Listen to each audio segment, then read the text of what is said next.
It's Dave Welsh. You're happy to see him. He's your buddy and he's your friend.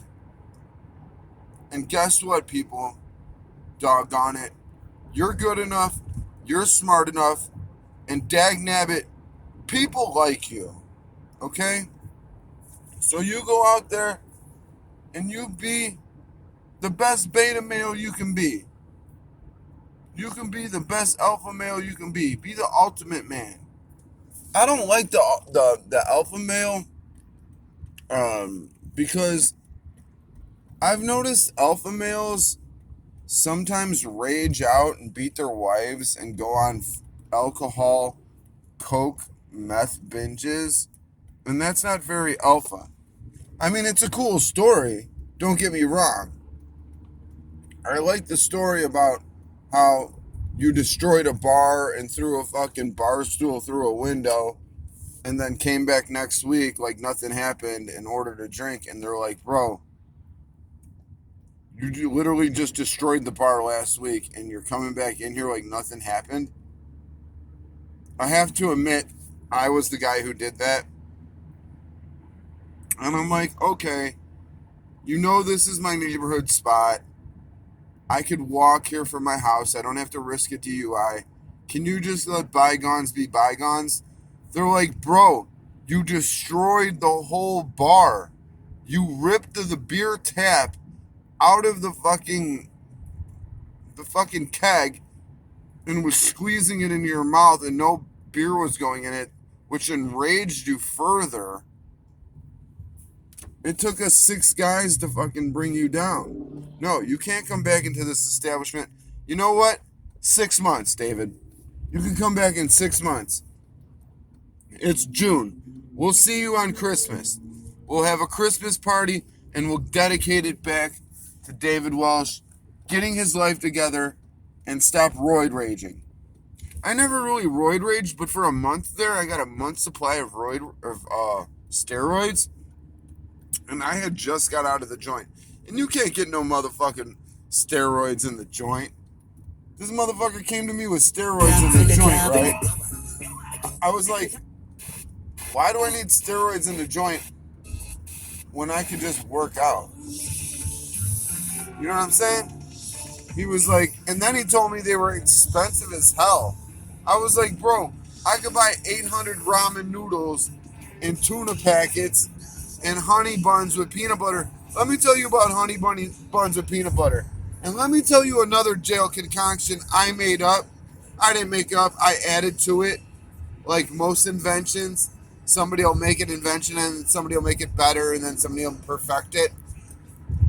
There's a thing called suwu in Illinois Department of Corrections. You take mud coffee and you make it into mud. It almost looks like cake batter. Okay? Add a little more water for consistency. However you like it, right? Stir to desired consistency.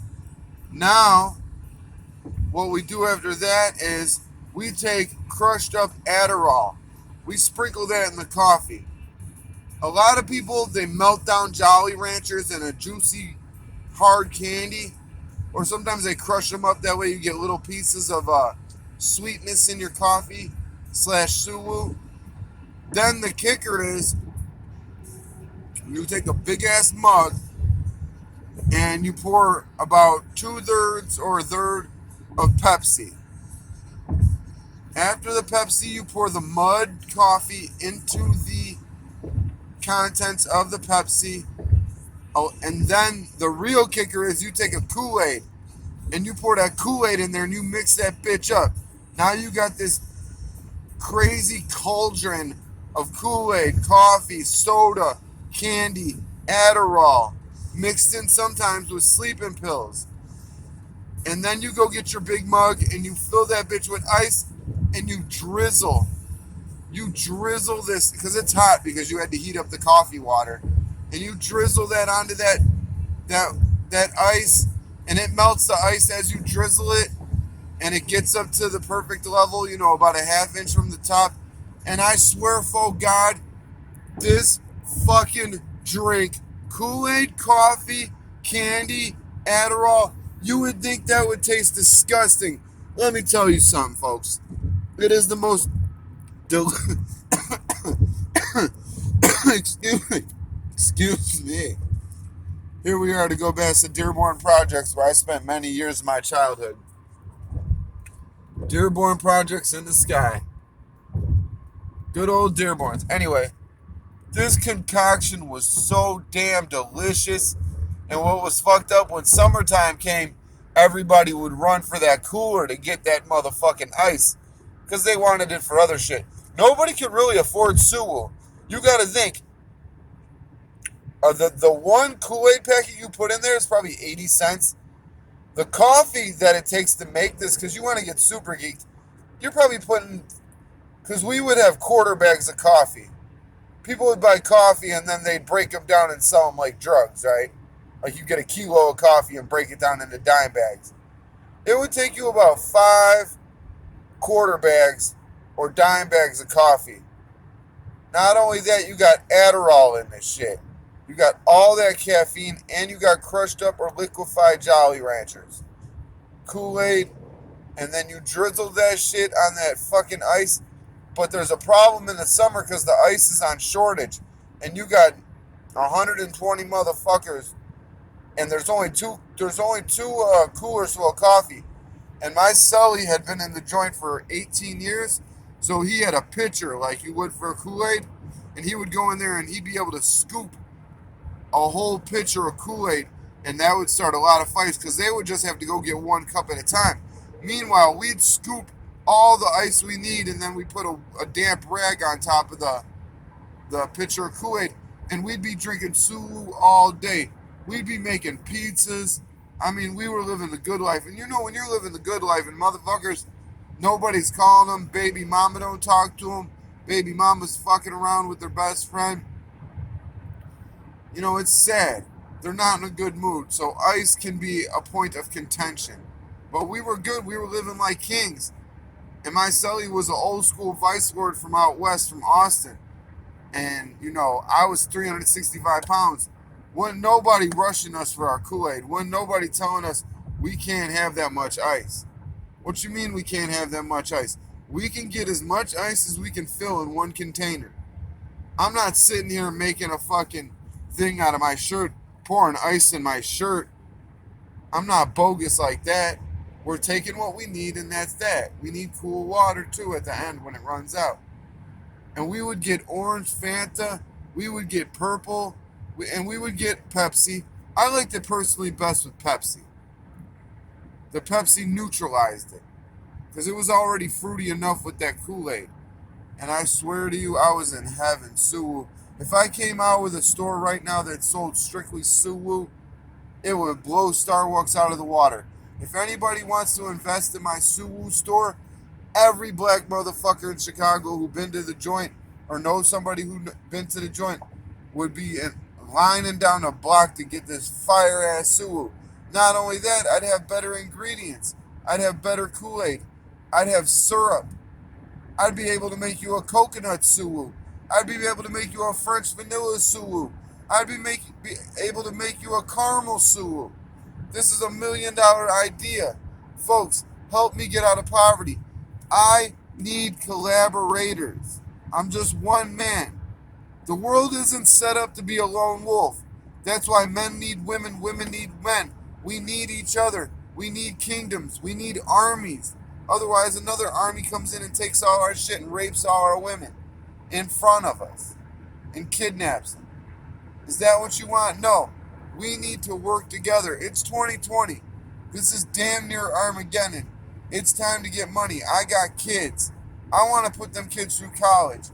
I want to do whatever I can for them kids to be just beautiful to them. My baby's got blonde hair. It's so thin, it's like angel hair. Every time I look at him, I swear, my little babushku, I tear up sometimes.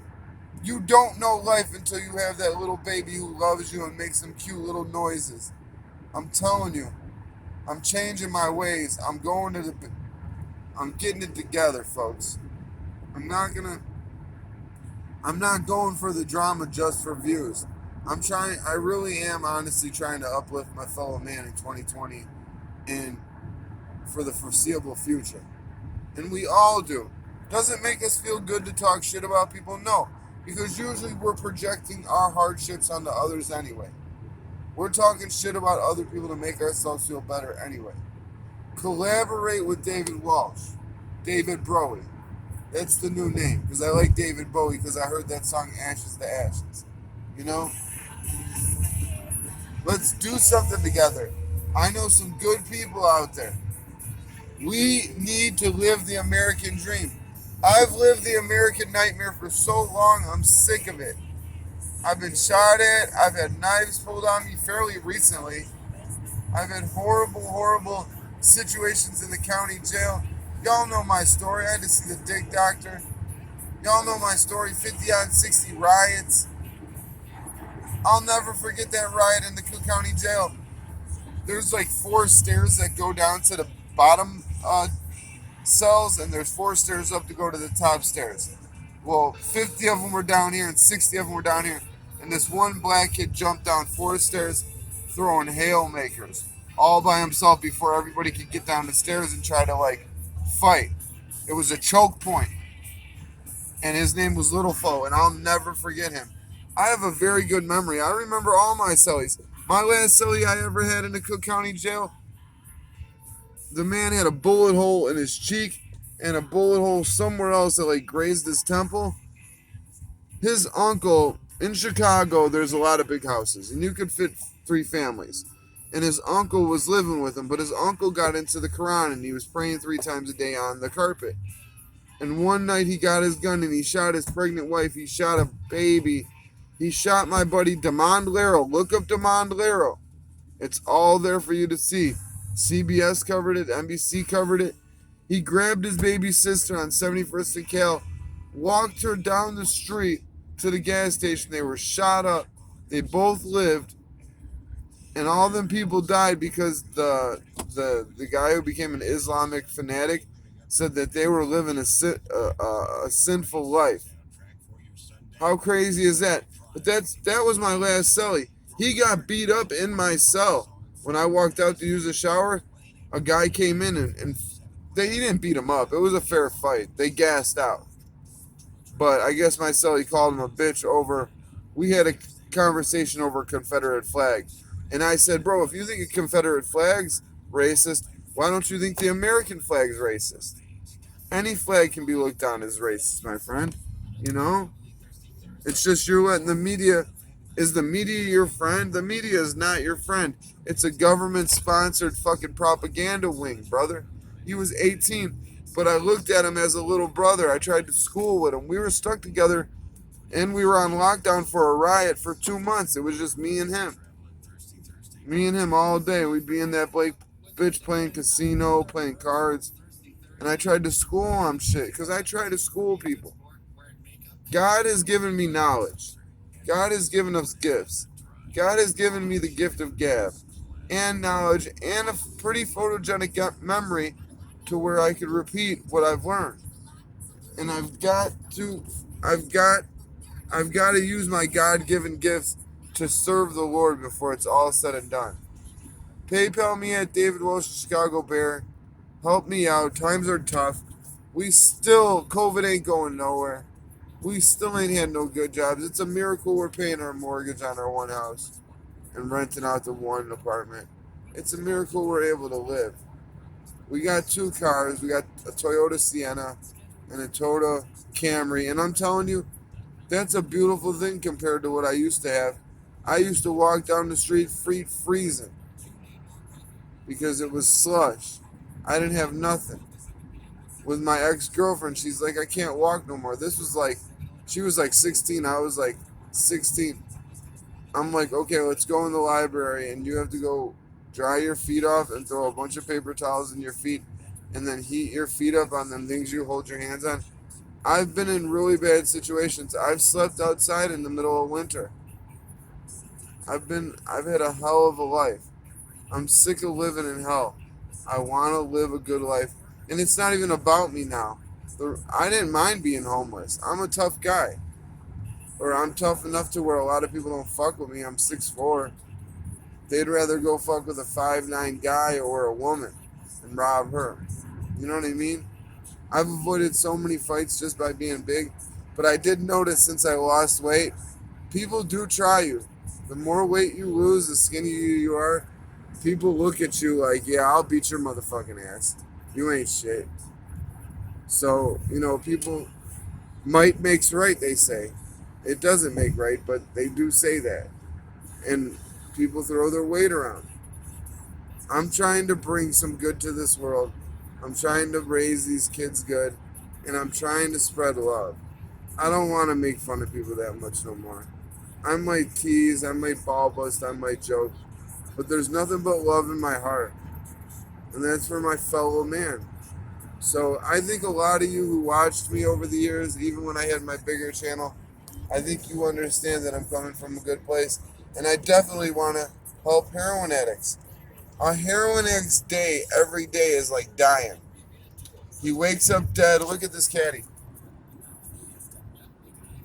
He wakes up dead, dope sick, no money, has to come up with money just to do what? Just to feel better.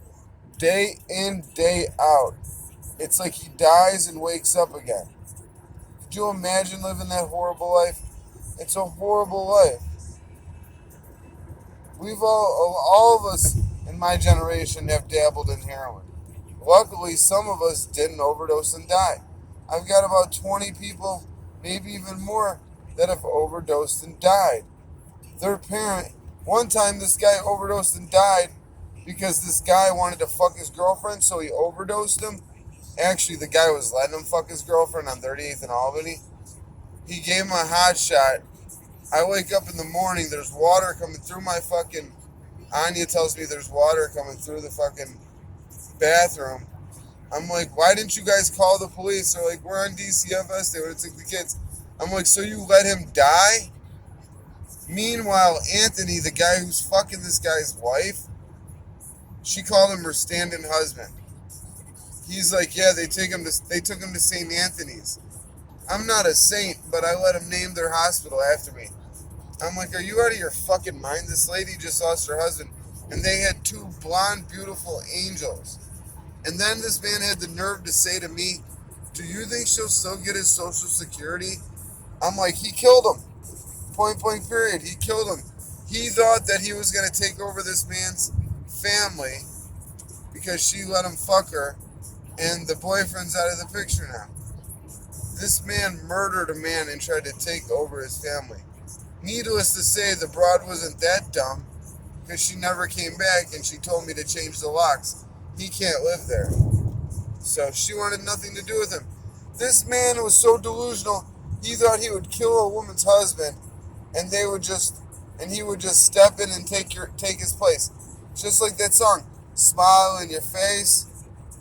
As soon as you turn your back, they take your place. Backstabbers, man. Why do we gotta be such backstabbers? I won't do it. I won't do it.